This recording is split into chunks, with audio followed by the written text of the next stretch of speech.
De volta ao programa Mulher.com, ao vivo para todo o Brasil. A gente agradece mais uma vez a presença da ginecologista doutora Juliane Lotufo, uma vez por mês, esclarecendo as dúvidas mais comuns do nosso público. Tudo bem, doutora? Tudo bem. Boa tarde, seja bem-vinda mais uma vez. E hoje um assunto interessante, né? Interessante, e muita gente em casa já está aí aguardando o nosso bate-papo. Saúde da mulher e gravidez após os 40 anos. Doutora, eu sempre ouvi que o ideal é a mulher engravidar até 35 anos. Mas hoje é muito comum a gente ver mulheres com mais de 40 anos engravidando. Isso é comum, é frequente, mas qual é a recomendação mesmo, doutora? Claro que evoluiu muito essa questão, né, dos equipamentos, dos exames que a gente faz. Dos exames, principalmente, né? É muito frequente, porque a mulher hoje tem outras atribuições. A mulher faz pós-graduação, faz doutorado, faz mestrado, trabalha fora, e aí o filho fica um pouquinho para depois.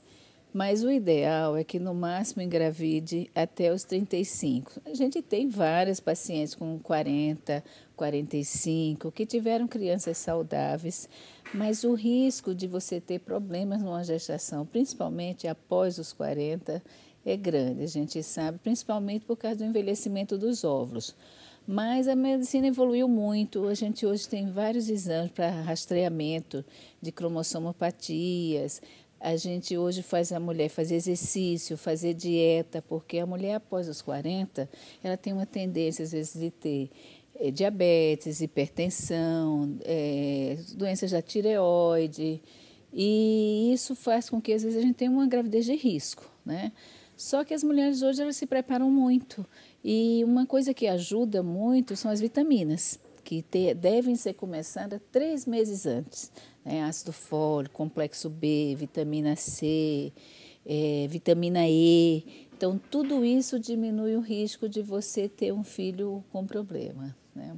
Doutora, em relação ao homem, existe também essa questão da vida, né, útil, digamos assim, porque a gente percebe, então, esse cuidado com a mulher.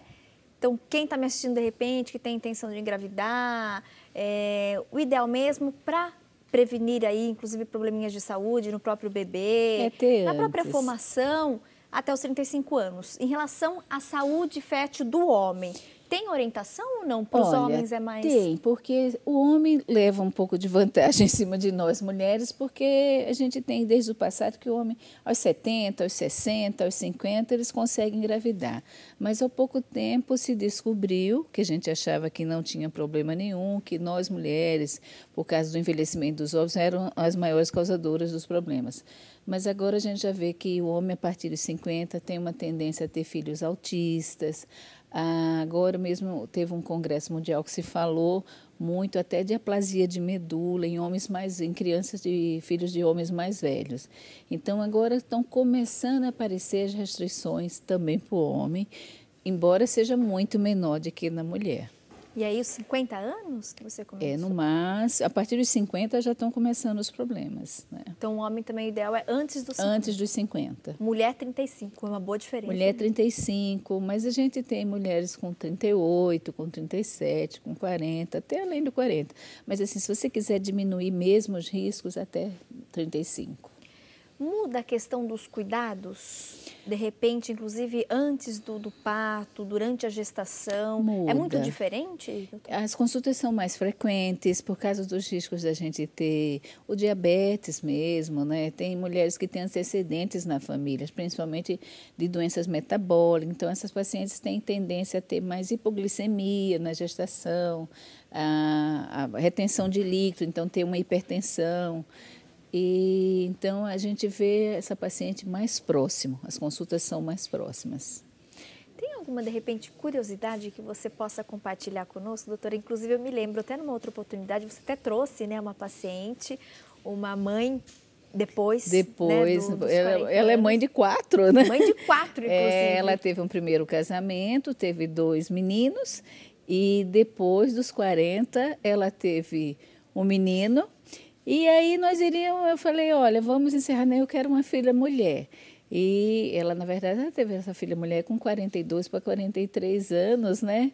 E ela teve a filha mulher que ela queria. Nasceu Do segundo casamento, ela ficou com 2 filhos, e ao todo 3 meninos e uma menina. E nasceu e não parou de trabalhar, teve uma gravidez super saudável, as outras 2 também, mas ela fazia certinho, mas eu até falava assim, ela viajava, porque ela não morava aqui, né? Ela vinha de Leme, pegava estrada, trabalhou bastante e teve uma gravidez super saudável. As 2 últimas gravidezes, principalmente, foram super saudáveis, que foram as 2 após os 40. Doutora, recebi uma pergunta interessante. Se depois dos 40 anos existe uma tendência de nascer mais menino ou menina?